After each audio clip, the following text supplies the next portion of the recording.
I am convinced that Bungie has done something under the hood in D2, either intentionally or maybe accidentally, regarding Artifice armor that I ain't happy about. And for the record, if Bungie actually responds to today's video and says, hey Fallout, you're wrong and dumb, and sometimes you grind your teeth when you sleep, then so be it. I really don't think I am wrong about this though. I swear on my life-size 3D printed throwing knife, something is different. The good news is, either way, it's a win for you, the viewer. If something did get changed, yay, at least we know to not waste our time. But if Bungie confirms that someone did swap out my Flintstone vitamins for crazy pills, then again, yay, because TLDR, you get a top tier armor farm. Either way, if my tinfoil hat theory is true, stick around until the end of the video where I'll cover what the best new replacement farm is going to be and when. Okay, here's what got changed, maybe. Master Duality Dungeon used to be the hands down best Artifice armor farm in D2, and now it kinda seems like a waste of time. And no, I'm not talking about dropping Galrin's sweet cheeks off into the abyss, even though that was really fun to do for a limited time. I'm talking about farming Keitel, the boss of the dungeon. Not even 2 months ago, Master Duality Keitel checkpoints awarded the player with wild armor. Mid to high 60s stat drops were pretty common, and not only that, they were spiky AF. Look at that right there, a thing of unquestionable beauty, like the Mona Lisa or a Pixar mom. Spiky AF Artifice armor is what most players want for endgame builds because it helps you min-max your stats easier. The other day, the mid-season patch went live in D2, and I hopped into Master Duality with a few homies. And while murdering Keitel ain't that different, actually probably a little bit easier now than it was before, the armor drops so far are noticeably lower than what they used to be. We kept tabs on the armor drops we were getting, and the vast majority of them were in the low 60s. And what's worse, they all looked like this, not spiky. I mean, at the end of the day, it's still Artifice armor, which is nice, but if you're looking for that sweet, spiky goodness, I'm afraid that Keitel may no longer be your go-to gal. Rest in spaghetti, never forgetty. So what is the new go-to? We'll touch on that in a minute, but first, just in case Bungie confirms that me and the boys have absolutely horrible broke a mirror in front of 13 black cats level RNG, and that high spiky armor can drop frequently from Keitel, here's how to destroy her with no effort. And by the way, I know that for god tier Saltagrepo level players out there,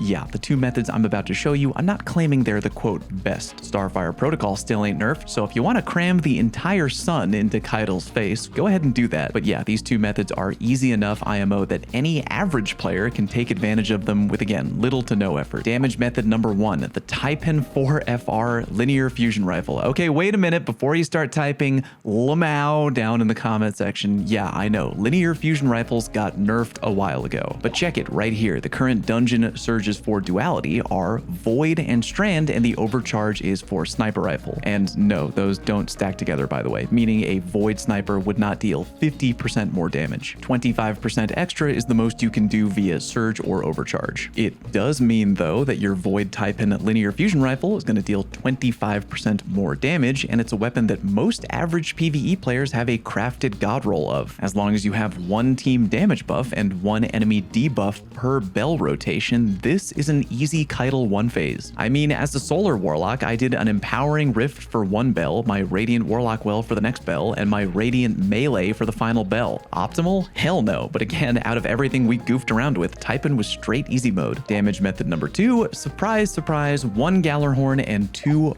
Void Rocket Launchers. Again, as long as you have one team damage buff and one enemy debuff per bell, easy one phase. Just be careful that you're not standing so close to Keitel that you blow yourself up with your own rocket launcher. And if you're curious, that should be your play with any master dungeon farming. Not Taipan or Gallarhorn, I mean, but just checking what the surge and overcharge modifiers are for that week, and then abusing the strongest option that you have laying around that can take advantage of that extra damage. Moving on, in the event that my tinfoil hat theory is correct and Keitel will no longer frequently drop high spiky Artifice armor, what is the next best farm? According to my bro Cammy, it's Master Grasp of Avarice now. He apparently spent last week farming the GOA dungeon boss encounter, and according to him, he routinely got drops like this. Now that's what the f fuck I'm talking about. The only bad news is that the GOA dungeon was just the featured weekly dungeon last week, meaning I'm 90% sure that it's not going to pop up in the rotation again until May 16th, the final week before Season 21. Yeesh. If that ends up not being the case and I have my dates messed up, I'll let you know. But yeah, Keitel IMO is no longer the play for goated Artifice spiky armor farming. Bungie may have secretly changed it because we went too hard in the paint with our farming. When GOA comes back on May 16th,